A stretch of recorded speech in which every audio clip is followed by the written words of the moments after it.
عَمَّ يَتَسَاءَلُونَ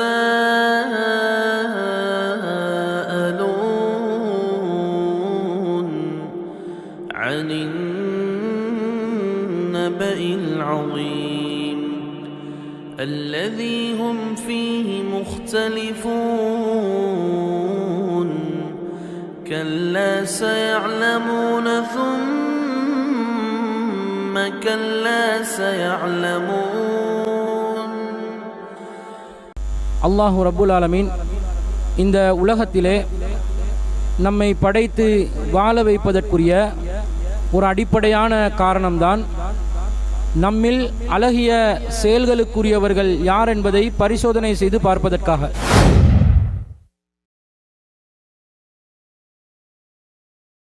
இந்த நோக்கத்திலே நாம் வெற்றியாளர்களாக இருக்க வேண்டும் என்பதற்காகவும் அல்லாஹ்வுடைய மறுமையின் விசாரணை மிகவும் நீதமானதாக அமைய வேண்டும் என்பதற்காகவும் அல்லாஹு ரப்புல் ஆலமீன் மறுமையிலே அல்லாஹ் விசாரிக்கின்ற நேரத்தில் ஒரு விசேடமான ஏற்பாட்டை அல்லாஹ் செய்கிறான்.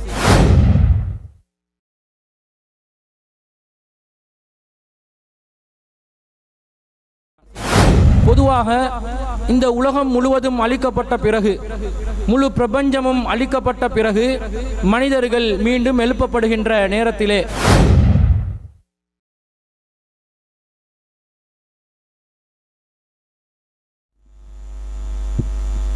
அஸ்ஸலாமு அலைக்கும் வரஹ்மத்துல்லாஹி வபரகாத்துஹு. இன்னல் ஹம்தலில்லாஹ் நஹ்மதுஹு வ நஸ்தஈனுஹு வ நஸ்தக்ஃபிருஹு வ நஊது பில்லாஹி மின் ஷுரூரி அன்ஃபுஸினா வ மின் ஸய்யிஆத்தி அமாலினா மை யஹ்திஹில்லாஹு ஃபலா முலில்ல லஹு வ மை யுضلل ஃபலா ஹாதிய லஹு வ அஷ்ஹது அல்லா இலாஹா இல்லல்லாஹ் வஹ்தஹு லா ஷரீக லஹு வ அஷ்ஹது அன்ன முஹம்மதன் அப்துஹு வ ரசூலுஹு அம்மா பஅத். அகிலத்தை படைத்து பரிபாலிக்கக்கூடிய எல்லாம் வல்ல அல்லாஹ்வுக்கே புகழ் அனைத்தும். அல்லாஹ்வின் சத்திய தூதர் எம் உயிரிலும் மேலான கண்மணி நாயகம் ஸல்லல்லாஹு அலைஹி வஸல்லம் அவர்கள் மீதும் அன்னவர்களை பின்பற்றி வாழக்கூடிய அனைத்து முஸ்லிம்கள் மீதும் எல்லாம் வல்ல அல்லாஹ்வின் கருணையும் சாந்தியும் என்றென்றும் நிலவட்டுமாக. அன்பிற்குரிய அல்லாஹ்வின் நல்லடியார்களே, புனிதமிக்க ஜும்மாவின் கடமையை நிறைவேற்றுவதற்காக நாம் அனைவரும் இந்த இடத்திலே ஒன்று கொள்ளிருக்கிறோம். அல்லாஹு ரப்புல் ஆலமீன் இந்த உலகத்திலே நம்மை படைத்து வாழ வைப்பதற்குரிய ஒரு அடிப்படையான காரணம்தான் நம்மில் அழகிய செயல்களுக்குரியவர்கள் யார் என்பதை பரிசோதனை செய்து பார்ப்பதற்காக. இந்த நோக்கத்திலே நாம் வெற்றியாளர்களாக இருக்க வேண்டும் என்பதற்காகவும் அல்லாஹ்வுடைய மறுமையின் விசாரணை மிகவும் நீதமானதாக அமைய வேண்டும் என்பதற்காகவும் அல்லாஹு ரப்புல் ஆலமீன் மறுமையிலே அல்லாஹ் விசாரிக்கின்ற நேரத்தில் ஒரு விசேடமான ஏற்பாட்டை அல்லாஹ் செய்கிறான். பொதுவாக இந்த உலகம் முழுவதும் அழிக்கப்பட்ட பிறகு, முழு பிரபஞ்சமும் அழிக்கப்பட்ட பிறகு மனிதர்கள் மீண்டும் எழுப்பப்படுகின்ற நேரத்திலே இந்த உலக வாழ்க்கையிலே ஒவ்வொரு மனிதனும் எப்படி வாழ்ந்தான் என்பதை பற்றி விசாரணை நடத்தப்படும் என்பதை நாம் அனைவரும் ஏற்றுக்கொண்டிருக்கிறோம். இந்த விசாரணையை பொறுத்தவரையில் அல்லாஹ்வுடைய முழுமையான அதிகாரத்திலே, அல்லாஹ் விரும்பிய விதத்திலே, அல்லாஹ் தன்னுடைய ஆற்றலை அதிகாரத்தை பயன்படுத்தி இதை நடத்தலாம். அவனுக்கு எதிராக கேள்வி எழுப்பதற்கு எவனும் சக்தி பெற்றவனாக அந்த நேரத்திலே இருக்க மாட்டான். என்றாலும் அல்லாஹு ரப்புல் ஆலமீன் ஒரு நீதியாளன் என்பதை உறுதிப்படுத்தும் விதத்தில் அல்லாஹ்வுடைய எல்லா நடவடிக்கைகளும் மிகவும் பரிசுத்தமான முறையில்தான் அமையும் என்பதை நிறுவும் விதத்தில் அல்லாஹ் மறுமையிலே விசாரணை நடத்துகின்ற நேரத்தில் இந்த உலகத்திலே சாட்சிகளாக சில பேரை அல்லாஹ் ஏற்படுத்தி, சில பொருட்களை ஏற்படுத்தி அந்த சாட்சிகளை மறுமையிலே கொண்டு வந்துதான் அல்லாஹ் விசாரணையை நடத்துகின்றான். அல்லாஹ்வை பொறுத்தவரையில் அல்லாஹ் ஒன்றை சொன்னால் அவன் உண்மையை மாத்திரம்தான் சொல்வான். ஆனாலும் மனிதர்கள் கோடான கோடி மக்கள் ஆதம் அலைஹிஸ்ஸலாத்துடைய காலத்திலிருந்து உலக முடிவு அழிவு பெறும் நாள் வரைக்கும் வாழ்ந்த அனைத்து மக்களையும் ஒன்று திரட்டுகின்ற அந்த மஹ்ஷருடைய நிலையில் அல்லாஹு ரப்புல் ஆலமீன் சாட்சியங்களை ஏற்படுத்தி விசாரணையை நடத்துகின்றான். எதற்காக? அல்லாஹ் வழங்குகின்ற தீர்ப்பு மிகவும் நீதியானது என்பதை ஒவ்வொரு மனிதனும் அறிந்து கொள்வதற்காக வேண்டி அல்லாஹ் இந்த முறையை ஏற்படுத்துறதை பார்க்கிறோம். பொதுவாக உலகத்தில் நீங்க நீதிமன்றங்களை எடுத்துக்கொண்டா ஒரு நீதிபதியாக இருக்கக்கூடியவர், அவர் தன்னுடைய கண்களாலேயே ஒரு கொலை குற்றத்தை ஒருவர் செய்வதை பார்த்திருந்தாலும் நீதிமன்றத்தில் எப்படி விசாரணை நடத்துவார்? சாட்சியங்களும் ஆதாரங்களையும் அடிப்படையாக கொண்டுதான் விசாரணை நடத்துவார். நீதிபதி தான் கண்டுட்டார் தானே, அதனால உடனடியாக ஒருவர் கொலையாளி என்று தீர்ப்பு வழங்கலாமா? தீர்ப்பு வழங்க முடியாது.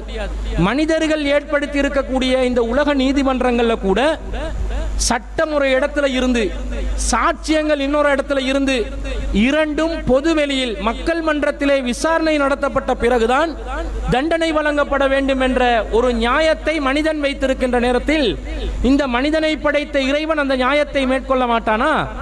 இதற்கு சட்ட ஒழுங்குல நீதியை சட்டத்தை சரியான வடிவத்தில் அமுல்படுத்துவதை சொல்லுவாங்க. நீதி வழங்கிறலாம், ஆனா அந்த நீதி நீதியாக இருக்கிறது என்பதை அனைவரும் விளங்கும் விதத்தில் வழங்கக்கூடிய பொது விசாரணை நடத்தப்படுகின்ற நிலையில் ஒரு நீதிமன்றம் செயல்படுவதை பார்க்கிறோம். நீதிமன்றம் என்பது எப்போதும் திறந்து வைக்கப்பட்ட ஒரு நிலையில் இருக்கும். யாருக்கு நீதிமன்றத்துக்குள்ள நுழையலாம் என்ற அடிப்படையில் மனுஷன் வச்சிருக்கிறான். அப்ப அல்லாஹ் எப்படி வைப்பான்? அல்லாஹ்வுடைய விசாரணை எல்லாம் எந்த அளவுக்கு நீதியானதாக இருக்கும் என்பதை நிறுவும் விதத்தில் தான் அல்லாஹ் தஆலா மறுமையில சாட்சியங்களை ஏற்படுத்துறான். இந்த சாட்சியங்கள் சம்பந்தமாக அல்லாஹ் திருமறை குர்ஆன்ல சொல்லுகின்ற நேரத்தில் வஸாஹிதின் வமஷ்ஹூத், சாட்சி கூறுவோரும் சாட்சி கூறப்படுவோரும் இரண்டு சாரார்கள் மீதும் அல்லாஹ் தஆலா சத்தியம் செய்கிறார். அப்ப ரெண்டு சாரார் இருப்பாங்க மறுமையில. ஒரு சாரார் சாட்சியம் சொல்லக்கூடியவர்களாக இருப்பார்கள் என்று அல்லாஹ் சொல்வதை பார்க்கிறோம். இன்னொரு வசனத்தில் வனுஃபிக ஃபிஸ் சூரி ذلك யௌமுல் வஈத், சூர் ஊதப்படும், இது எச்சரிக்கப்பட்ட நாள் என்று அறிவிக்கப்படும். வஜாஅத் குல்லு நஃப்ஸின் மஆ சாயிகுன் வ ஷஹீத், ஒவ்வொரு மனிதனும் தன்னை அழைத்து செல்லக்கூடிய ஒருவனுடனும் தனக்கு எதிரான ஒரு சாட்சியுடனும் கொண்டு வரப்படுவான். நீதிமன்றத்தில் கூட நீங்க பாப்பீங்க, ஒருவரை குற்றவாளி கூண்டுல சந்தேக நபராக நிறுத்துகின்ற நேரத்தில் கூட அவன் அந்த கூண்டுக்குள்ள கொண்டு வந்து வைப்பதற்கு ஒருத்தரை ஏற்படுத்தி வச்சிருப்பாங்க. அந்த சிறைச்சாலை அதிகாரிகள் அதுக்கு இருப்பாங்க, இருந்து அவனை இழுத்து கொண்டாந்து வைப்பாங்க. இந்த மாதிரி மறுமையில ஒவ்வொரு நபரையும் அல்லாஹ்வுடைய நீதிமன்றத்தில் நீதி விசாரணை நடத்துவதற்காக வேண்டி அழைத்து செல்லப்படுபவர்கள் வருவார்கள். அவர்களுடன் சாட்சியங்களும் ஏற்படுத்தப்படுவார்கள், முன் வருவார்கள் என்று அல்லாஹ் சொல்வதை நாங்கள் பார்க்கிறோம். அத மாதிரி அல்லாஹ் தஆலா சொல்றான், வயௌம நபஅசு மின் குல்லி உம்மத்தின் ஸயீதா, எல்லா உம்மத்திலையும் நாங்கள் சாட்சியாளர்களை ஏற்படுத்துவோம். சும்ம லா யூதனு லில்லதீன கஃபரு வலா உம் யுஸ்தஅதபூன், காஃபிர்களுக்கு எந்த அவகாசமும் அனுமதியும் அந்த இடத்துல கிடைக்காது. அவர்கள் வணக்க வழிபாடு செய்யுமாறு வற்புறுத்தப்படவும் மாட்டார்கள். இந்த உலகத்துல பெருமையா வாழ்ந்தீங்களா இல்லையா? உலகத்துல நீங்க மாறு தட்டி கொண்டு இருந்தீங்களா இல்லையா? வணக்கம் செய்வதை பெரும் கஷ்டமாக சொல்லிக் கொண்டு இருந்தீங்களா இல்லையா? மறுமையில நீங்க வணங்குறதுக்கெல்லாம் உங்களை கஷ்டப்படுத்த மாட்டோம், நீங்க வலியுறுத்தப்படவும் மாட்டீங்க, ஆனா உங்களுக்கு எந்த ஒரு அவகாசமும் அனுமதியும் கிடைக்காது என்று அல்லாஹ் எச்சரிக்கை விடுப்பதை பார்க்கிறோம். அப்ப அல்லாஹ் தஆலா மறுமையில ஒரு சாட்சியத்தின் மூலமாக விசாரணை நடத்துகிறான் என்பதை இந்த வசனங்களை தெளிவுபடுத்துறான். இதுல உள்ள நன்மை என்ன தெரியுமா? இந்த உலகத்திலேயே நாங்க எங்களுடைய காரியங்களை நல்ல காரியங்களாக அமைத்துக் கொள்வதற்கு இது உதவுதா இல்லையா? அல்லாஹ் தஆலா மறுமையில சாட்சிகளை ஏற்படுத்துகிறான் என்று சொல்லுகின்ற நேரத்தில் நம்மளை சுற்றி நிறைய சாட்சிகள் நிற்க போகுது, நமக்கு எதிராக சாட்சி சொல்ல போகுது என்ற இந்த உணர்வு ஒரு மனிதனுடைய தனிமை அவனை தவறு செய்யாமல் இருப்பதிலிருந்து பாதுகாக்குதா இல்லையா? ஒருவனுக்கு எதிராக துரோகம் செய்யாமல் இருப்பதிலிருந்து பாதுகாக்குதா இல்லையா? சூழ்ச்சிகள், சதித்திட்டங்கள், பாவங்கள் செய்யாமல் இருப்பதிலிருந்து ஒருவனை பாதுகாக்குதா இல்லையா? இந்த உணர்வை ஏற்படுத்துவதற்காகவே அல்லாஹ் தஆலா மறுமையில பலதரப்பட்ட சாட்சியங்களை ஏற்படுத்துறான். இதுல முதன்மையான மிகவும் விசாலமான சாட்சியாக நிக்க போறது அல்லாஹ் தான். முதன்மையான சாட்சி அல்லாஹ். அதே போன்று அல்லாஹ் மனிதர்களை சாட்சியாக்குவான், ஜின்கள் அல்லாஹ் சாட்சியாக்குவான், உயிரற்ற பொருட்களை சாட்சியாக்குவான், மனித உறுப்புகளை சாட்சியாக்குவான், திருமறை குர்ஆன சாட்சியாக்குவான். இது போன்ற பலதரப்பட்ட சாட்சியங்களை அல்லாஹ் மறுமையில தன்னுடைய நீதி விசாரணையின் போது ஏற்படுத்துவான் என்று எச்சரிக்கை விடுக்கின்றார். எனவே அன்பிற்குரியவர்களே, நாங்க இந்த உலகத்தில் வாழும் போது நாங்க தனிமையில இருக்கலாம், நாம செய்யக்கூடிய காரியம் பிறருக்கு தெரியாது என்ற ஒரு எண்ணத்தில் நாம வாழலாம். ஆனா மறுமையில் அல்லாஹ் எல்லாத்தையும் அம்பலப்படுத்த போறான். எல்லாத்தையும் அல்லாஹ் சாட்சியங்கள் ஆதாரங்களோடு முன்னிறுத்தி நம்மளை விசாரிக்க போறான் என்ற ஒரு நிலை வரும் என்று சொன்னால் நாங்க எவ்வளவு கவனமா இருக்கணும். இந்த உலகத்துல ஒருத்தனை எங்களை கண்காணிச்சு, எங்களை ஃபாலோ பண்ணி, எங்களை ஹேக் பண்ணி, எங்களோட காரியங்கள் எல்லாம் அவதானிச்சு ஆதாரங்களை திரட்டி நமக்கு எதிராகவே கொண்டு வந்து அதை பகிரங்கமாக ஒரு மக்கள் மன்றத்தில் நிறுவ போறான், குற்றச்சாட்டை வைக்க போறான் என்று வந்தா நாங்க எவ்வளவு பேணுதலா இருப்போம். அவன் கண்காணிக்கப்படுகிறான் என்றது தெரியாம இருக்கும் போது அவன் நடந்து கொள்றதுக்கும், அவன் கண்காணிக்கப்படுகிறான் என்பதை தெரிகின்ற நேரத்தில் அவன் நடந்து கொள்வதற்குரிய வித்தியாசம் இருக்குமா இல்லையா? அந்த வித்தியாசத்தை அல்லாஹ் ஒவ்வொரு மூமினிடம் இருந்தும் எதிர்பார்க்கிறான். நாங்க சரியான முறையில் நடக்கணும் என்றதை அல்லாஹ் எதிர்பார்க்கிறான். வனஸஅனா மின் குல்லி உம்மத்தின் ஷஹீதன், ஒவ்வொரு உம்மத்திலையும் நாங்க ஒரு ஷஹீதை ஏற்படுத்துவோம், ஒன்றையும் விடமாட்டோம் என்றான் அல்லாஹ். ஒவ்வொரு காலத்துக்கும் ஷஹீதுகள், ஒவ்வொரு சமூகத்துக்கும் ஷஹீதுகள், ஒவ்வொரு தூதர்களையும் அந்த சமூகத்துக்கு எதிரான ஷஹீதுகளாக, சாட்சிகளாக அல்லாஹ் தஆலா ஏற்படுத்துவதை பலதரப்பட்ட வசனங்கள்ல இருந்து அல்லாஹ் சொல்றதை பார்க்கிறோம். இதுல மிக முதன்மையான சாட்சியாளனாக இருக்கக்கூடியவன் அல்லாஹ் தான். அல்லாஹ் தஆலா திருமறை குர்ஆன்ல கேட்கிறான், அம் யகூலூன இஃப்தரா, நாங்க இந்த வேதத்தை அருளி இருக்கிறோம், அதை இந்த முஹம்மது என்பவர் இட்டு கட்டியதாக நீங்க சொல்றீங்களா? குல் இனிஃப்தரைதுஹு, அவர் இட்டு கட்டியதாக நீங்கள் சொல்வீர்கள் என்று சொன்னால் ஃபலா தம்லிகூன லீ மினல்லாஹி ஷையா, நபியே சொல்லுங்க, நான் இதை இட்டு கட்டி இருந்தா இது அந்த அல்லாஹ்க்கு எதிராக எனக்கு செயல்படுறதுக்கு எந்த அதிகாரமும் இல்லை. ஹுவ அலமு பிமா துஃபீலூன ஃபீஹி, நீங்க எதையெல்லாம் வர்ணிச்சு கட்டு கதைகளா சொல்றீங்களோ அதை பற்றி அல்லாஹ் அறிந்தவனாக இருக்கிறான். கஃபா பிஹி ஷஹீதன் பைனி வ பைனக்கும், அல்லாஹ் எனக்கும் உங்களுக்கும் மத்தியிலே சாட்சியாளனாக இருப்பதற்கு போதுமானவனாக இருக்கிறான். ஒரு உம்மத்துக்கு மத்தியில ஒரு தூதரை அனுப்பி அந்த தூதர் ஒரு சத்திய கருத்தை மக்கள் மன்றத்தில் சொல்ற நேரத்தில் மக்கள் எதிர்க்கிறாங்க. எதிர்க்கும் போது என்ன சொல்ல சொல்லி அல்லாஹ் கட்டளையிடுறான் தூதர்களுக்கு? நாங்க சொல்றது உண்மையான செய்தி, இட்டுக்கட்டியெல்லாம் சொல்லல, நாங்க சொல்றது பொய் என்று நீங்கள் புறக்கணிப்பீர்கள் என்று சொன்னா உங்களுக்கும் எங்களுக்கும் மத்தியில யாரு சாட்சியாளன்? அல்லாஹ் சாட்சியாளன். அல்லாஹ் பார்த்து கொண்டிருக்கிறான். அல்லாஹ் மறுமையில வந்து சாட்சியம் அளிச்சா அது பொய்யான சாட்சியமா இருக்குமா? தவறான சாட்சியமா இருக்கிறமா? ஞாபக மறதியுள்ள சாட்சியமா இருக்குமா? பலவீனமான சாட்சியமா இருக்குமா? மிக பலமான, உறுதியான, யாராலும் எந்த எதிர்கருத்தும் தெரிவிக்க முடியாத அளவுக்கு மிக சத்தியமான சாட்சியமாக அல்லாஹுவின் சாட்சியம் மறுமையிலே இருக்கும் என்பதை இந்த திருமறை வசனத்தில் சொல்வதை பார்க்கிறோம். அப்ப அல்லாஹ் தஆலா ஷஹீதாக மறுமையில இருப்பான் என்றது அல்லாஹ் நமக்கு சொல்றதுல இருந்து நாங்க ரொம்ப கவனமா இருக்கணும். நபிகள் நாயகம் ஸல்லல்லாஹு அலைஹி வஸல்லம் அவர்கள் மக்கள் எல்லாத்தையும் இறுதி ஹஜ்ஜத்துல் வதாவிலே ஒன்று திரட்டி மக்கள் கிட்ட இந்த மாதம் என்ன, புனிதமான மாதம் தானே, இந்த இடம் என்ன, இந்த நாள் என்னென்னலாம் கேள்வி எழுப்புவாங்க. எல்லாத்தையும் சொல்லிட்டு நபிகள் நாயகம் ஸல்லல்லாஹு அலைஹி வஸல்லம் என்ன கேட்பாங்க? அலா அல் பல்லகுது, நான் உங்களுக்கு எல்லாத்தையும் எத்தி வச்சிட்டேனா? அலா அல் பல்லகுது, நான் உங்களுக்கு இந்த செய்திகள் எல்லாத்தையும் எத்தி வைத்து விட்டேனா என்று ரசூலா கேட்பாங்க. 3 தடவை கேட்பாங்க. நபி தோழர்கள் எல்லாம் என்ன சொல்வாங்க? பலா யா ரசூலல்லாஹ், ஆம் அல்லாஹ்வின் தூதரே, நீங்க எல்லாத்தையும் சொல்லிட்டீங்க, ஒன்றையும் மீதம் வைக்கவில்லை, தூது செய்தியில எது உங்களுக்கு அறிவிக்கப்பட்டுச்சோ அதை அப்படியே நமக்கு கொண்டாந்து தந்துட்டீங்க என்று நபி ஸல்லல்லாஹு அலைஹி வஸல்லம் அந்த பேச்சுக்கு சஹாபாக்கள் மறுமொழி சொல்வார்கள் என்று வருது. ரசூலா என்ன செஞ்சாங்க? அல்லாஹும்ம அஷ்ஹத், ஆட்காட்டி விரல மக்களை நோக்கியும் வானத்தை நோக்கியும் உயர்த்தி, அல்லாஹும்ம அஷ்ஹத், இறைவா இதற்கு நீ சாட்சியாக இரு, என்னுடைய சமூகத்தில் யாரும் மறுமையில வந்து இந்த முஹம்மது என்ற தூதர் எங்களுக்கு சரியாக மார்க்கத்தை கற்றுத்தரவில்லை என்று எனக்கு எதிராக புகார் செய்ய முடியாது தான் அர்த்தம். எனக்கு எதிராக நான் எதையாவது மறைச்சிட்டேன் அல்லது குறைச்சிட்டேன் அல்லது வளைச்சிட்டேன் என்று யாரும் எனக்கு எதிராக புகார் செய்ய முடியாத அளவுக்கு நான் அனைத்தையும் எத்தி வைத்து விட்டேன் என்பதற்கு அல்லாஹ்வே நீ சாட்சியாயிரு என்று மறுமையில அல்லாஹ்வை சாட்சியாக்கக்கூடிய விதத்தில் நபிகள் நாயகம் ஸல்லல்லாஹு அலைஹி வஸல்லம் அவங்க சொல்லி இருப்பதை பார்க்கிறோம். அப்ப அல்லாஹ் தஆலா சாட்சியா இருப்பான் என்றது விளங்குது. அது மாத்திரமா? நமக்கு சாட்சியாளர்களாக அல்லாஹ் யாரை ஏற்படுத்துறான் என்று சொன்னா அடுத்ததாக வானவர்கள் வந்து நிற்பாங்க, மலக்குமார்கள். மலக்குமார்கள் நம்முடைய பணிகளை எல்லாத்தையும் கண்காணிச்சுட்டு இருக்கிறாங்க. எங்களை சுத்தி ஒட்டுமொத்த ஒரு நிர்வாகமே நடக்குது. நாங்க தனி ஆளுன்னு நினைச்சிட்டு இருப்போம். தனிமையில நாங்க இருந்தா நாங்க ஒரு தனி ஆளு தான், நம்மளோட வேற யாரும் இல்ல, அல்லாஹ் பார்த்து கொண்டிருக்கிறான் என்ற எண்ணம் மறந்துடும் நம்முடைய உள்ளத்துல. அல்லாஹ் எப்படி எல்லாம் செட்டப் பண்றான்டா அல்லாஹ்வும் பார்த்துட்டு இருக்கிறான். அடுத்ததா யாரு நம்மளை சுத்தி இருக்கிறாங்க? வானவர்கள் இருப்பார்கள். வ இன்ன அலைக்கும் லஹாஃபிலீன், உங்கள் மீது கிராமன் காத்திபீன், மரியாதைக்குரிய எழுத்தாளர்கள் உங்களை கண்காணித்துக் கொண்டிருக்கிறார்கள். யஅலமூன மா தஃஅலூன், நீங்கள் செய்கின்ற காரியங்களை அவர்கள் அறிவார்கள். என்னறது தெரியாது, மனசால நினைக்கிறது தெரியாது மாணவர்களுக்கு, ஆனா செயற்பாடுகள் எல்லாத்தையும் அவர்கள் அறிகிறார்கள் என்று அல்லாஹ் குர்ஆன்ல சொல்றத பார்க்கிறோம். அதே மாதிரி இன்னொரு வசனத்தில் அல்லாஹ் சொல்றான், இன்ன ருசுலனா யக்துபூன மா தம்குரூன், காஃபிர்கள் சூழ்ச்சி செய்கிறார்களே அந்த சூழ்ச்சிகளை எல்லாத்தையும் நம்முடைய தூதர்கள் பதிவு செய்து கொண்டிருக்கிறார்கள்.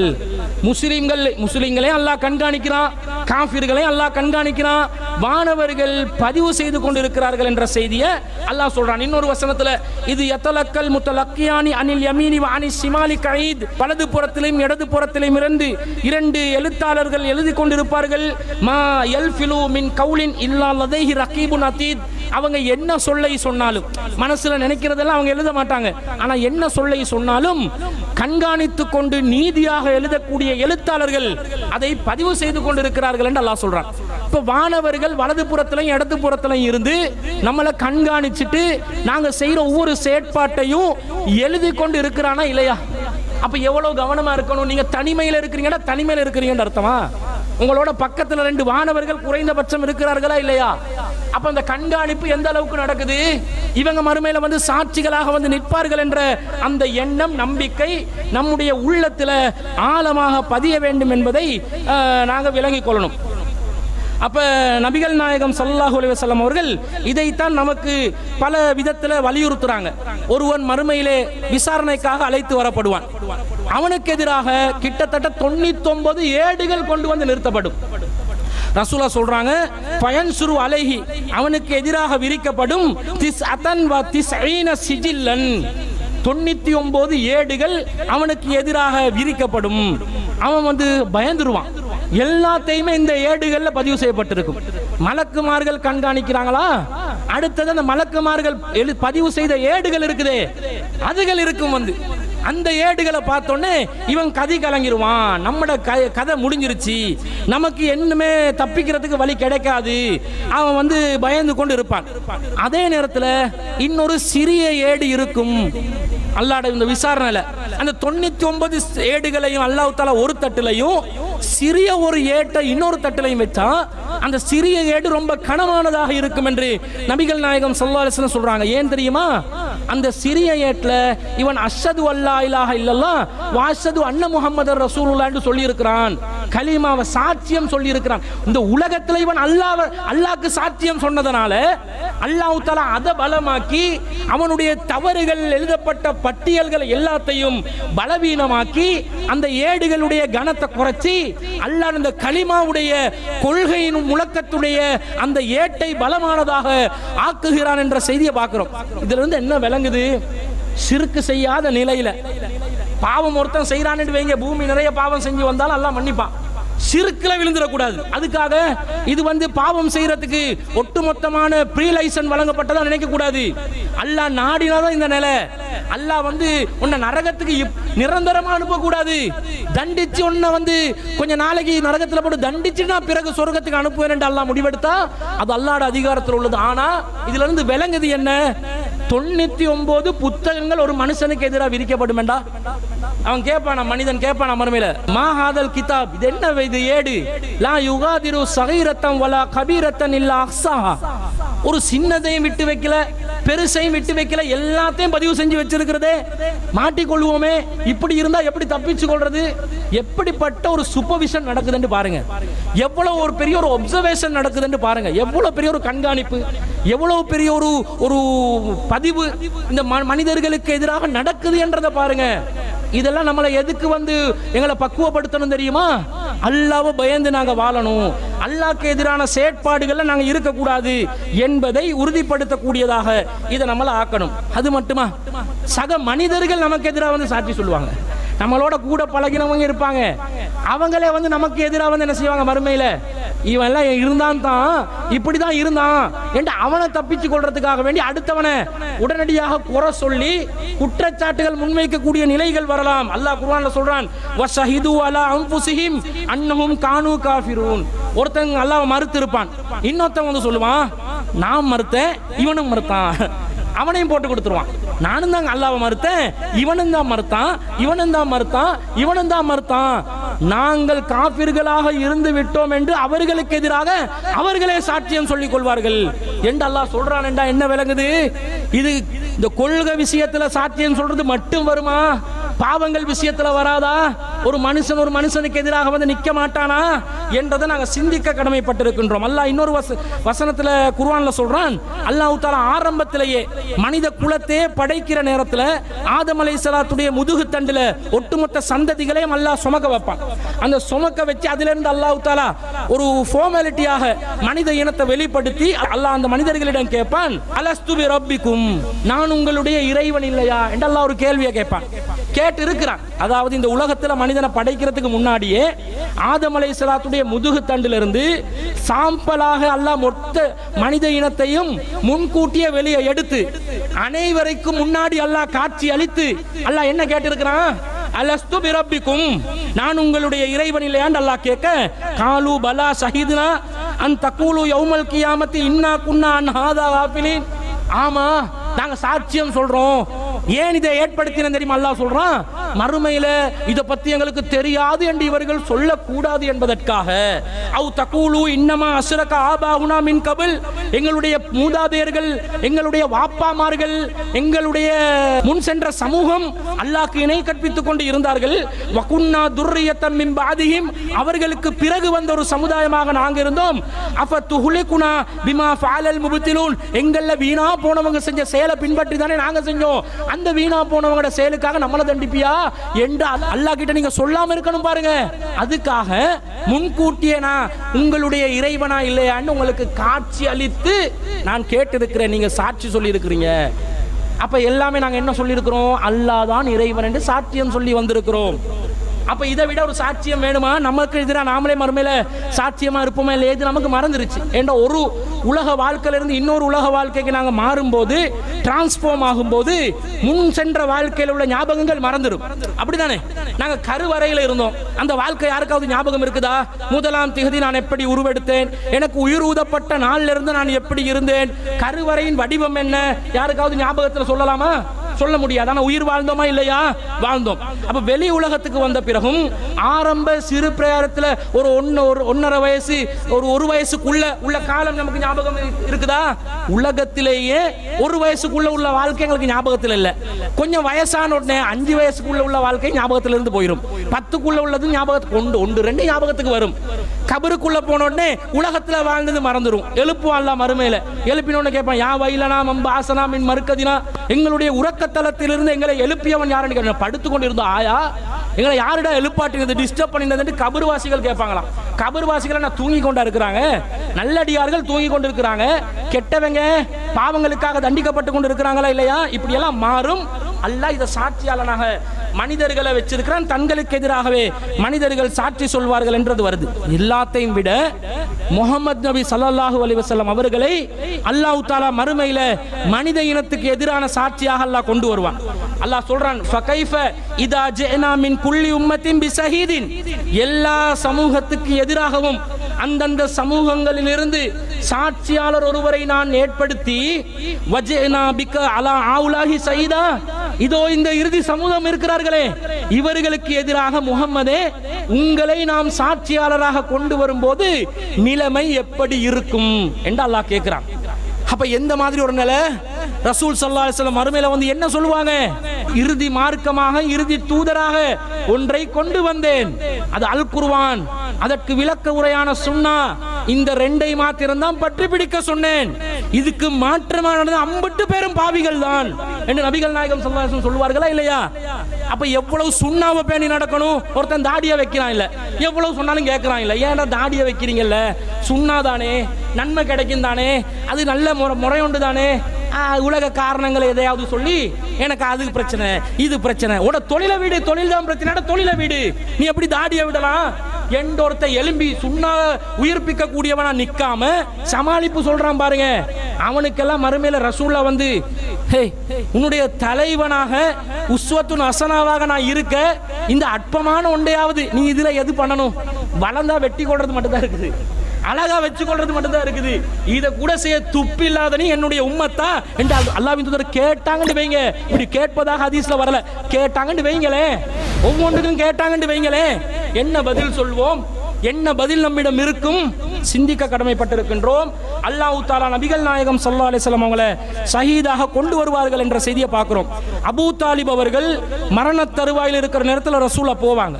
போயிட்டு ரசூல் ஸல்லல்லாஹு அலைஹி வஸல்லம் அவருக்கு சொல்லுவாங்க, நீங்க கலிமாவை ஏத்துக்கோங்க, நீங்க இந்த இஸ்லாத்துல மரணிங்க, நான் உங்களுக்காக வேண்டி அல்லாஹ்விடத்தில் சாட்சியாளராக இருப்பேன். எப்படி சொல்றாங்கன்னா, குல் லா இலாஹ இல்லல்லாஹு கலிமத்தன், லா இலாஹ இல்லல்லாஹ் என்ற கலிமாவை நீங்கள் சொல்லுங்கள்.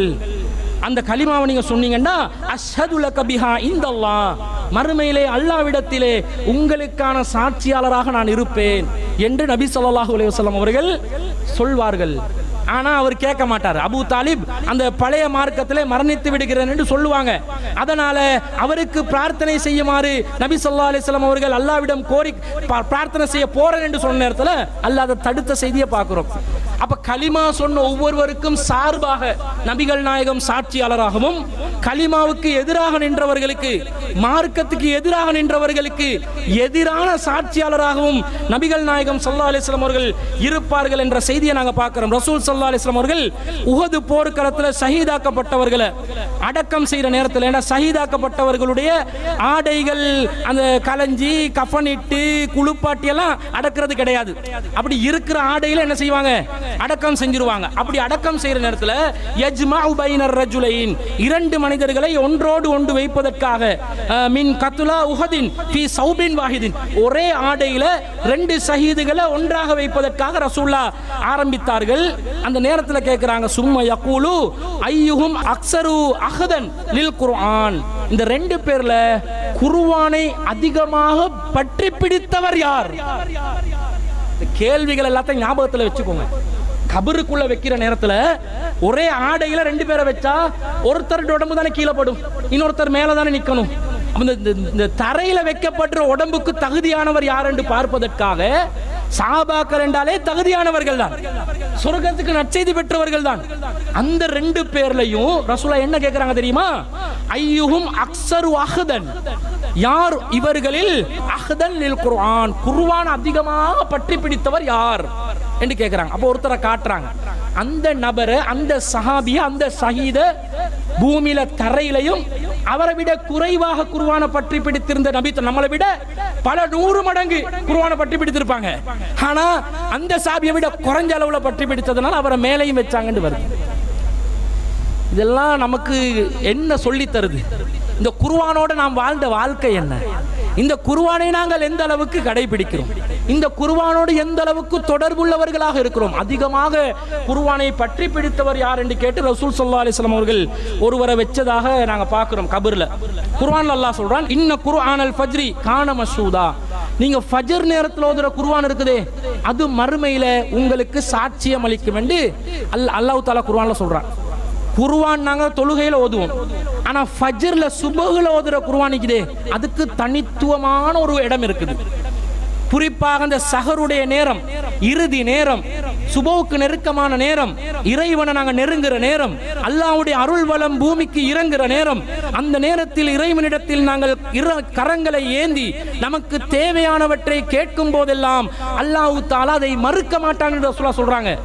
கேட்பவர்கள் இல்லையாண்டு அல்லாஹ் கோரிக்கை வச்சு கொண்டிருப்பான், என்கிட்ட கேளுடா, ஏண்டா கேட்காம படுக்கிறீங்க, ஏண்டா கேட்காம தூங்குறீங்க, கையை விரிச்சு கேளுடா தர்றேன் என்றான் அல்லாஹ். பாவங்களுக்கு மன்னிப்பு கேளுடா, பாவம் மன்னிக்கிறேன் என்றான் அல்லாஹ். இந்த நேரத்துல ஒருத்தன் எழும்பி அப்படி துஆ கேட்டு இஸ்திக்ஃபார் செய்து சுபஹுல குர்ஆன் ஓதினான் என்று வைங்க, இந்த குர்ஆன் தனியாக மறுமையில அல்லாஹ்வுடைய சன்னிதானத்துல அனைத்து மனிதர்களுக்கு முன்னாடியும் நாங்கள் விசாரணை நடத்தப்படுகின்ற நேரத்துல தனிமையில நாங்க வாடுவோமே, அந்த டைம்ல வந்து நிக்கும் பாருங்க அந்த குர்ஆன். அந்த குர்ஆனுக்கு அல்லாஹ் உயிரை கொடுப்பான். அந்த குர்ஆன் நமக்கு சார்பாக அல்லாஹ்விடத்திலே பேசும், நமக்காக வாதிடும், நமக்காக அல்லாஹ்விடத்திலே இறைவா இவன் என்னோடு இருந்தவன், இவனுக்கு நான் வக்காலத்து வாங்குறேன், இவனுக்காக நான் பேசுறேன் என்று அந்த குர்ஆன் பேசும் என்று நபி ஸல்லல்லாஹு அலைஹி வஸல்லம் சொல்றாங்க. எந்த அளவுக்கு சொல்றாங்கன்னு சொன்னா ரசூல் ஸல்லல்லாஹு அலைஹி வஸல்லம் சொல்றாங்க, வல் குர்ஆனு ஹுஜ்ஜத்துன் லக்க அவ் அலைக்க. இந்த குர்ஆன் இருக்குதே மறுமையில உனக்கு சார்பாக வாதிடும் அல்லது உனக்கு எதிராக வாதிடும். குர்ஆனை பற்றி பிடிக்கலன்னு வைங்க, குர்ஆன் உங்களுக்கு எதிராக வந்து நின்றும், குர்ஆன் உங்களுக்கு விரோதியாகிரும். இந்த குர்ஆனுக்கு அல்லாஹ் உயிர் கொடுத்து வடிவம் கொடுத்து நமக்காக பேசுவதற்கும் நமக்கு எதிராக பேசுவதற்கும் உரிய ஒரு நிலையை அல்லாஹ் ஏற்படுத்துகிறான் என்று சொன்னா எவ்வளவு பெரிய ஒரு கண்ணியம் அந்த குர்ஆனை நாங்க வச்சு எவ்வளவு அந்த குர்ஆனை நாங்க பற்றி பிடிக்கணும் என்றதை யோசிங்க. நபிகள் நாயகம் ஸல்லல்லாஹு அலைஹி வஸல்லம் சொல்றாங்க, இக்ரவுல் குர்ஆன், நீங்கள் குர்ஆனை ஓதுங்கள், ஃபஇன்னஹு யஅதி யௌமல் கியாமத்தி ஸஃபியன் லிஅஸ்ஹாபிஹி. யார் ஒருவர் அந்த குர்ஆனை ஓதுவாரோ அவருக்கு பரிந்து பேசக்கூடியதாக அந்த குர்ஆன் மறுமையிலே வரும். இக்ரவுஸ் ஸஹ்ராவைன் அல் பக்ரத வ சூரத் ஆல இம்ரான், இந்த குர்ஆனிலே இருக்கக்கூடிய 2 மிகப்பெரிய அத்தியாயங்களை நீங்கள் ஓதி வாருங்கள். என்ன 2 அத்தியாயம்? சூரத்துல் பக்ராவை ஓதுங்கள், சூரத்து ஆல இம்ரானை நீங்கள் ஓதி வாருங்கள். ஃபஇன்னஹுமா யஅதியானி யௌமல் கியாமத்தி கஅன்னஹுமா கமாமதான், 2 மேகங்களை போன்று அந்த 2 மறுமையிலே உங்களுக்கு வந்து நிழல் தரும் என்று நபிகள் நாயகம் ஸல்லல்லாஹு அலைஹி வஸல்லம் அவங்க சொல்றாங்க. அவு கஅன்னஹுமா ஃபிர்கான் மின் தைரின் ஸவாஃபா, அல்லது தனது ரெக்கைகளை விரித்துக் கொண்டு வானத்திலே பறக்கும் பறவைகளை போன்று அது மறுமையிலே மஹ்ஷரிலே உங்களுக்கு மேலே வந்து தன்னுடைய ரெக்கைகளை விரித்து உங்களுக்கு நிழலளிக்கக்கூடியதாக அந்த சூரத்துல் பக்ரா இருக்கும். சூரத்து ஆல இம்ரான் யாராவது ஓதுறமா? எத்தனை வசனம் இருக்குதுன்னு தெரியுமா? சூரத்துல் பக்ரா எதுங்க வசனம்? முதல் வசனம் எது, கடைசி வசனம் எது? சூரத்து ஆல இம்ரான் ஆரம்ப வசனம் எது, கடைசி வசனம் எது? எத்தனை வசனம் என்றது நம்ம மக்களுக்கு தெரியாது. உள் கண்டென்ட் என்னன்னு தெரியுமா? கருத்து என்னன்னு தெரியுமா? அது எப்படி நாங்க ஓதுறது? ஓதுங்க. இதெல்லாம் தேவை மறுமையில அல்லாஹ்விடத்திலே நெருக்கத்தை ஏற்படுத்திக் கொள்வதற்காக தேவைப்படும் விஷயமாக இருக்கிறது. இது மாத்திரமா? மறுமையிலே அல்லாஹ் தஆலா நமக்கு எதிராக நடத்துகின்ற விசாரணையிலே நாம் வெற்றி பெற வேண்டும் என்றால் இந்த உலகத்தில் நாங்கள் ஒரு பேணுதலான வாழ்க்கையை வாழணும் என்றதுக்குரிய ஒரு எடுத்துக்காட்டாக அல்லாஹ் மறுமையில எப்படிப்பட்ட சாட்சியங்கள் எல்லாம் கொண்டு வருவான் என்றதை பட்டியல் போடுறான். அதுல மிக முக்கியமான ஒன்று தான் ரசூல் ஸல்லல்லாஹு அலைஹி வஸல்லம் இப்படி கேட்டதாக ஒரு சஹாபி சொல்றாரு. நீங்க வந்து ஒரு பள்ளத்தாக்குலையோ அல்லது மக்கள் நடமாட்டம் இல்லாத ஒரு பாலைவனத்திலேயோ தனியாக நீங்கள் தொழுவீர்கள் என்று சொன்னா ஃபர்ஃபா சௌதக பின்னிதாஇ, நீங்கள் அதான் சொல்வதற்காக உங்களுடைய குரல்களை அதிகமாக எழுப்புங்கள். சத்தமா நீங்க அதான் சொல்லுங்க. அதான வந்து ஸ்லோவா சொல்லிடக்கூடாதான். தனிமையில இருக்கிறீங்க, நீங்க ஒரு பாலைவனத்தில் இருக்கிறீங்க, ஒரு பள்ளத்தாக்குல இருக்கிறீங்க, யாருமே இல்லை. ஆனா நீங்க என்ன பண்ணணும்? தொழுகைக்குரிய நேரம் வந்தா உங்களுடைய அதான வந்து சத்தமா நீங்க சொல்லுங்க. ஃபைன்னஹு லா யஸ்மஉ மத சௌத்தில் முஅத்தினி ஜின்னுன் வலா இன்சுன் வலா ஷைஉன். நீங்க சொல்லக்கூடிய இந்த அதான் இருக்குதே, அதோட சத்தத்தை ஜின்னாக இருந்தாலும் மனிதனாக இருந்தாலும் அல்லது ஏதாவது ஒரு பொருளாக இருந்தா அது கேட்டுச்சென்று சொன்னா இல்லா ஷஹீத லஹு யௌமல் கியாமா, அது மறுமையில உங்களுக்கு சார்பாக சாட்சி சொல்லும் என்று ரசூல் ஸல்லல்லாஹு அலைஹி வஸல்லம் சொல்றாங்க. நம்மட அதான் நமக்கு சாட்சி சொல்லும். இந்த பள்ளிவாசல் நடத்துறோம், தொழுகைக்கு மக்கள் யாராவது வந்து நான் அதான்ல முந்தி கொள்றேன் எப்பயாவது நாங்க செஞ்சதுண்டா? அதுக்காக நாங்க போட்டி போட்டதுண்டா? ரசூலா சொல்றாங்க, இந்த அதான் சொல்றதுல உள்ள நன்மை உங்களுக்கு தெரியும் என்று சொன்னா ஆளாளுக்கு சீட்டு குலுக்கி கொள்வீங்க. நான் தான் சொல்லணும், இன்னைக்கு நான் தான் லுகருக்கு அதான் சொல்லணும், நான் தான் அசருக்கு அதான் சொல்லணும். நம்ம மக்கள் பள்ளிவாசலுக்கே வக்துக்கு வந்திருப்பாங்க, பாங்குக்குரிய நேரம் வந்திருக்கும், பள்ளியில ஒரு முஅத்தினை ஆல்ரெடி ஏற்படுத்தி வச்சிருப்போம். அவரை பாங்கு சொல்லுங்களே, கொஞ்சம் பாங்கு சொல்லுங்களே, அனுப்பி வைக்கிறான். சோம்பேறி பயல்கள் எவ்வளவு நன்மை அடையலாம், எவ்வளவு பெரிய ஒரு ஷஹீதாக அந்த அதான கேட்ட மனிதர் ஜின்கள் வந்து நிற்பாங்களா. நம்மளை வந்து நமக்கு ஜின்கள் விளங்காது, ஜின்களுக்கு நம்மளை விளங்கும். ஜின்கள் நம்மளை பார்த்து கொண்டு இருக்கிறாங்க, நாங்க நடமாடுற இடங்கள் அவங்க நடமாட மாட்டாங்க. ஆனா நம்மளை பார்க்கக்கூடிய சக்தி அவங்களுக்கு இருக்குது, அவங்கள பார்க்கக்கூடிய சக்தி நமக்கு இல்லை. அப்ப நாங்க தனிமையில மக்கள் நடமாட்டம் இல்லாத ஒரு பாலைவனத்தை பத்தி தான் சொல்ல பேசுறாங்க. அந்த மாதிரி இடங்கள்ல ஒரு ஓர பகுதியில மனிதர்கள் இல்லாத இடத்துல ஜின்கள் கூட அவங்களோட வசிப்பிடத்தை வச்சு கொண்டு இருக்கலாம். நீங்க சத்தமா பாங்கு சொல்லி அது ஒரு ஜின்னுடைய காதுக்கு கேட்டு அந்த ஜின்னும் தொழுகைக்கு ஆயத்தமா வச்சுட்டு வைங்க அவங்களோட சமூகத்துல. அது மறுமையில சொல்லும், இறைவா இந்த மனிதன் இந்த நேரத்துல பாங்கு சொன்னான், நான் கேட்டேன். எவ்வளவு பெரிய பாக்கியங்கள் என்று பாருங்க. இதை பார்க்குறோம். இது மாத்திரம் அன்பிற்குரியவர்களே, மறுமையில் நாங்கள் எங்களுக்கான சாட்சிகளாக என்னென்னலாம் வந்து நிற்கிதுன்னு பாருங்க. நம்முடைய உடல் உறுப்புகள் வந்து நமக்கு சாட்சி சொல்லும். உடல் உறுப்புகள் அல்லாஹ் தஆலா குர்ஆன்ல சொல்றான், அல் யௌம நஹ்திமு அலா அஃப்வாஹிம் வ துகல்லிமுனா ஐதீஹிம். வல வல வல வலன்னு பேசுவானே அந்த வாயை வந்து அன்றைய நாளில் நாம் முத்திரையிடுவோம், அதை சீல் பண்ணிடுவோம். வத்து கல்லிமுனா ஐதீஹிம், அவர்களுடைய கரங்கள் நம்மோடு பேசும். வதஷ்ஹது அர்ஜுலுஹும், கால்கள் சாட்சி சொல்லும். பிமா கானு யக்ஸிபூன், அவங்க என்னென்ன பாடுபட்டாங்களோ அது சம்பந்தமாக எல்லா சாட்சிகளும் கால்கள் சொல்லும். நம்மளோட உறுப்புகள் சாட்சியம் சொல்லக்கூடிய ஒரு நிலையை அல்லாஹ் தஆலா ஏற்படுத்தி வச்சிருக்கிறத பார்க்கிறோம். அதே மாதிரி அல்லாஹ் இன்னொரு வசனத்துல யௌம தஷ்ஹது அலைஹிம் அல்சினத்துஹும் வ ஐதீஹிம் வ அர்ஜுலுஹும் பிமா கானு யஅமலூன், அவங்க அந்த நாள்ல அவங்களோட நாவுகள், அவர்களுடைய கரங்கள், அவர்களுடைய கால்கள் எல்லாமே அவங்க செஞ்சது சம்பந்தமாக சாட்சியம் சொல்லும். இப்ப நானே தனிமையில இருந்து இந்த உலகத்தில் ஒரு பாவம் செய்யறதா இருந்தா நம்ம பாவத்துக்காக பயன்படுத்தி கொள்ளக்கூடிய நம்முடைய உடல் உறுப்புகள் இருக்குதே, அது என்ன செய்யும் தெரியுமா? ஓண்ட கட்டுப்பாட்டில் இப்ப நான் இருக்கிறேன், நீ இந்த அசிங்கத்துக்கு என்ன பயன்படுத்துறாய், இந்த அநியாயத்துக்கு என்ன பயன்படுத்துறாய், இந்த அனாச்சாரத்துக்கு என்ன பயன்படுத்துறாய், இந்த பாவத்துக்கு என்ன பயன்படுத்துறாய். இரி ஒன்ன பிடிக்கிற மறுமையில, இரி ஒன்ன மறுமையில ஒரு கை பார்க்கிறேன். மறுமையில் அல்லாஹ் பேச வைப்பான் தானே, என்ன பேச வைப்பான் தானே. அந்த நேரத்தில் நான் வந்து உன்னை பார்த்து கொள்றேன், அந்த உடல் உறுப்புகள் எல்லாம் பேசுற ஒரு நிலை ஏற்படுமே. அப்ப யோசிக்க கூடாதா? இந்த உலகத்தில் அல்லாஹ் தஆலா அதுதாங்க சொல்றான். யார் நல்லடியார்கள் தெரியுமா? இன்னமா துந்திரு மனித்தபா திக்ர, நபியே நீங்க உங்களோட எச்சரிக்கைகள் யாருக்கு பயனளிக்கும் தெரியுமா? மனித்தபா திக்ர, இந்த திக்ர அறிவுரைகளை, குர்ஆனை சுன்னாவை யாரு பற்றி பிடிக்கிறார்களோ அவர்களுக்கு பயனளிக்கும். வஹசியர் ரஹ்மான பில் கைபி, அளவற்ற அருளாளனை தனிமையில் யார் அஞ்சுகிறானோ அவனுக்கு அது பயனளிக்கும். இறைவனை தனிமையில் அஞ்சணும், அப்பதான் நீங்க தக்குவாதாரி. மக்கள் மத்தியில் எல்லாம் முத்தகீன்களா தான் இருப்பான். மக்களுக்கு முத்தகீன்கள், தனிமையில தக்குவாதாரியா இல்லையா, அதை சோதனை செய்யக்கூடிய நிலையில நாங்க இருக்கணும். அதுக்கு அல்லாஹ் தஆலா இந்த வழியை ஏற்படுறதை சாட்சி சொல்லும், கவனமா வாழ்ந்துக்கோ. இது இறுதியாக அல்லாஹ் ரப்புல் ஆலமீன் நமக்கான சாட்சியாக அல்லாஹ் என்ன ஏற்படுத்துறான்னு சொன்னா, அல்லாஹ் சொல்றான், வக்குல்ல இன்சானின் அல்ஸம்னாஹு தாயிரஹு ஃபீ உனுகிஹி, ஒவ்வொரு மனுஷனுக்கும் அவன் களத்தில் ஒரு பதிவேட்டை தொங்க வச்சிருக்கிறேன். களத்துல எதங்க நீங்க தொங்க வைப்பீங்க? பொதுவா டைய தொங்க வைப்பீங்க, உங்களோட காடை தொங்க வைப்பீங்க, ஹெட்போனை தொங்க வைப்பீங்க, ஏதாவது ஒரு முக்காடு ஒன்றை தொங்க வைப்பீங்க, ஒரு சால்வையை தொங்க வைப்பீங்க, ஒரு உபரியான ஆடையை தொங்க வைப்பீங்க. அந்த களத்துல ஒரு பதிவேடு, வாட்சிங் கேமரா, ஒரு ரெக்கார்டிங் புக், என்ன மாதிரி பதிவேடு வரல, எலக்ட்ரானிக்கா அல்லது வந்து மெட்டீரியலா, பிசிக்கல் மெட்டீரியல்ல உள்ள ஒரு ரிட்டன் புக் வடிவத்தில் இருக்குதான்னு வரல. அல்ஸம்னாஹு தாயிருஹு, ரெக்கார்டர் ஒன்றை வச்சிருக்கிறேன் என்றால் எப்படி என்ன செய்யுமா? வனுஹ்ரிஜு லஹு யௌமல் கியாமத்தி கிதாபன், மறுமையில இதெல்லாம் பதிவு செஞ்ச ஒரு கிதாபாகவே அதை வெளிப்படுத்துவோம். யல்காஹு மன்சூரா, அந்த புத்தகம் விரிக்கப்பட்ட நிலையில் அவன் காண்பான். இக்ரா கிதாபக, அல்லாஹ் சொல்வான், இக்ரா கிதாபக, உன்ட புக்க நீ வாசிடா, உன்ட ரெக்கார்ட் புக்க நீ வாசி. கஃபா பினஃப்ஸிகல் யௌம அலைக ஹஸீபா, இன்றைய தினம் உனக்கு எதிராக சாட்சியம் அளிப்பதற்கு நீயே போதும்.